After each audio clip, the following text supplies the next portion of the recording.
Halo, selamat pagi teman-teman. Berjumpa lagi dengan suara saya, Majulan Sukadi di Project Energi Suara. Pada hari ini kita kembali bercerita berkaitan perjalanan kehidupan kita. Sesuatu yang mungkin bisa kita catat dan kita bagikan sebagai sebuah kenangan ya. Saya harapkan ya kenangan yang indah lah. Karena memang pikiran kita atau diri kita selalu mengharapkan sisi positif itu. Kita menolak sisi sebaliknya. Itu sebuah kewajaran yang memang semua manusia itu seperti itu. Baik, teman-teman, pada pagi hari ini saya ingin bercerita berkaitan kekhawatiran.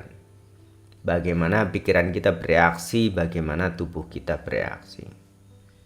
Baik, sebelum cerita itu saya mulai, saya ingin ada satu quote yang ingin saya bacakan. Kekhawatiran tidak merubah masa depan seutuhnya, tetapi ia menghilangkan kebahagiaan atau kedamaian hari ini. Bercerita berkaitan quote ini, teman-teman, kekhawatiran timbul dalam diri kita karena memang kita menolak segala sesuatu yang mungkin akan terjadi di waktu yang akan datang. Karena apa? Ya mungkin saja dia tidak sesuai dengan tujuan kita atau tidak sesuai dengan apa yang kita harapkan. Karena ketidaksesuaian itu maka timbul ya khawatir dalam diri kita. Aduh, kalau besok begini bagaimana ya? Pikiran membuat cerita yang biasanya kalau khawatir poin ceritanya cenderungnya pastinya ya bermuatan negatif lah. Story mindnya itu berputar dari depan belakang atas bawah kiri kanan, semuanya seperti benang kusut yang berputar-putar. Apakah kekhawatiran itu akan terjadi di masa depan? Jawabannya bisa tidak, bisa iya, 50-50. Tetapi pikiran kita sudah ya tidak damai duluan, saya katakan. Makanya kekhawatiran menghilangkan kedamaian hari ini. Teman-teman, bercerita kekhawatiran ini memang ya seperti itulah cara kerja pikiran. Memang dunia ini ya kita harus hadapi karena tidak ada yang mengajarkan kita untuk melewatinya begitu saja. Baik, itu cerita berita negatifnya. Karena supaya informasinya berimbang, saya sampaikan dari sudut pandang positif. Dari sudut pandang positif berkaitan masa depan, maka kita bercerita dengan sebuah harapan atau cita-cita. Biasanya cita-cita atau harapan ini memacu pikiran kita lebih positif, lebih energik untuk ya biasanya memperbaiki kondisi hari ini. Kondisi hari ini dengan preview atau dengan sudut pandang mungkin tidak lebih baik dari masa depan. Maka kita memburu harapan, kita memburu cita-cita masa depan harus lebih baik dari hari ini atau ya kondisi besok saya akan bikin seperti ini. Pikiran ini lebih positif. Teman-teman, lalu kondisi mana yang harus kita kembangkan mungkin ya? Pertanyaan sebagai konklusinya seperti itu. Jadi silogismenya adalah ketika ya ada input 1 ditambah 1 hasilnya berapa, lalu input ya kalau pakai huruf X dan Y lah jadi positif, maka kita harus bisa lah, karena segala sesuatu ketika kita dewasa, segala sesuatu mungkin kita harus berpikir ajaib lah. Terkadang jalan itu bisa muncul dari mana saja dan terkadang juga jalan itu tertutup dari mana saja. Baik, teman-teman, berkaitan quote ini atau cerita ini saya ingin lanjutkan seperti ini. Memang kita tidak diizinkan mungkin dari ajaran agama atau dari ajaran pengetahuan, kita tidak boleh bergantung pada orang lain. Dalam ajaran agama yang saya anut, ada ajaran atau quote yang mengatakan kita harus bisa menjadi pulau bagi diri kita sendiri. Di beberapa sutta dijelaskan kata-kata ini. Kita harus bisa menjadi pulau bagi diri kita sendiri. Jangan bergantung pada pulau orang lain. Karena apa? Ya mungkin dengan ungkapan ajaran agama lain. Karena kalau kita berharap pada orang lain, biasanya timbul kekecewaannya itu lebih banyak. Kekhawatiran itu lebih berkembang lebih besar. Karena itu agama memberi panduan kepada kita harus menjadi kuat, kita harus menjadi sehat, sehingga kita bisa menopang kehidupan kita sendiri. Di sini yang saya tawarkan adalah bagaimana kita melatih disiplin itu penting. Ada catatan dari guru saya ingin bacakan seperti ini, seperti ya teman ngobrol saya katakan. Disiplin adalah bentuk self yang paling kuat. Ya, karena dengan disiplin kita menjadi, ya tubuh kita menjadi tertib lah. Pikiran kita juga menjadi tertib. Kita punya tanggung jawab terhadap diri kita sendiri.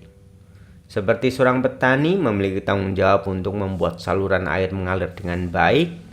Seperti seorang pandai besi punya disiplin dia membuat senjata yang bagus. Seperti tukang panah yang meluruskan anak panah supaya siap digunakan. Saya tambahkan ini selanjutnya kata-kata saya sendiri ya. Seorang guru yang membina dirinya dengan baik. Agar apa? Perbuatannya, kata-katanya, actionnya bisa ya bagus lah setidaknya karena dia guru. Dalam bahasa Jawa ungkapan ini sangat populer. Guru adalah sosok yang digugu dan ditiru. Digugu artinya dipercaya. Ditiru artinya dicontoh. Guru itu bisa memberikan inspirasi.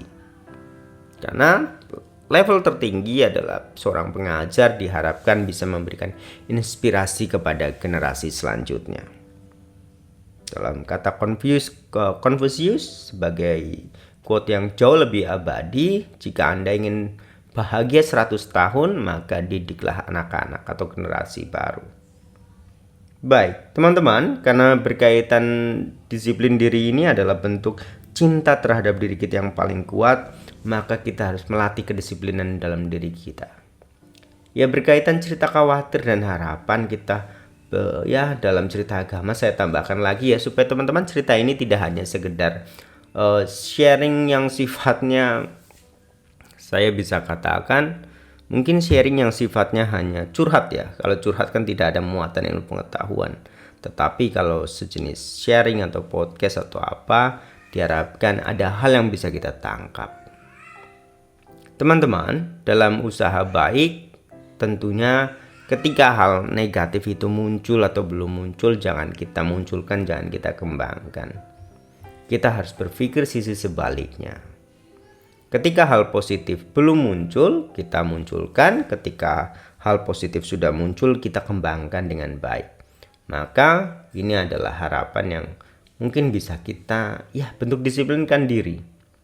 Pikiran kita jangan mudah goyah karena menerima informasi yang mungkin kebenarannya masih 50-50 lah. Seandainya itu benar, ya sudah terima saja. Berarti Anda akan naik kelas, Anda berpikir sesuatu yang baru lagi apa. Oke, baik teman-teman, saya lanjutkan ceritanya, masih ada sekitar 2 menit. Baik. Cara paling baik dan paling cepat untuk memulai sesuatu adalah mulai dari sekarang, yaitu mulai belajar dengan bertindak. Anda tidak akan pernah mengemudi mobil dengan mobil yang sedang terparkir. Poinnya, kehidupan ini memang harus dijalani. Ajaran ataupun anjuran orang lain memang sifatnya hanya seperti jari yang menunjuk bulan atau jari yang menunjukkan arah. Siapa yang akan berjalan, yang punya tanggung jawab pada diri kita sendiri. Lalu nanti bagaimana ketika perjalanannya terjal dan tidak menyenangkan? Ya Anda memang harus lewati. Ini adalah bentuk self disiplin. Anda mencintai diri Anda sendiri, bagaimana Anda mengatasi masalah kehidupan ini. Anda tidak akan tahu bagaimana susahnya mengemudi mobil kalau mobil itu hanya sedang terparkir. Maka mobil itu terus berjalan di jalan raya dan Anda menghadapi tantangannya. Dan tenang saja, banyak manusia yang sudah melewati perjalanan ini dan mereka selamat. Artinya apa? Anda juga akan selamat. Ketakutan jangan begitu mengunci pikiran Anda. Oke, baik teman-teman, cerita kekhawatiran dan harapan sepertinya saya bahas seperti itu ya. Semoga teman-teman bisa melatih pikiran kita untuk selalu positif dalam menghadapi segala sesuatu. Kata bajiknya saya bacakan sekali lagi. Kekhawatiran tidak merubah masa depan seutuhnya, tetapi kekhawatiran menghilangkan kedamaian hari ini. Mari kita ubah kekhawatiran menjadi harapan yang baik. Selalu ada solusi, selalu ada pintu di setiap pintu yang tertutup.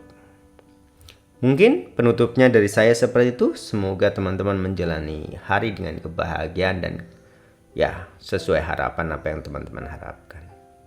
Terima kasih. Salam.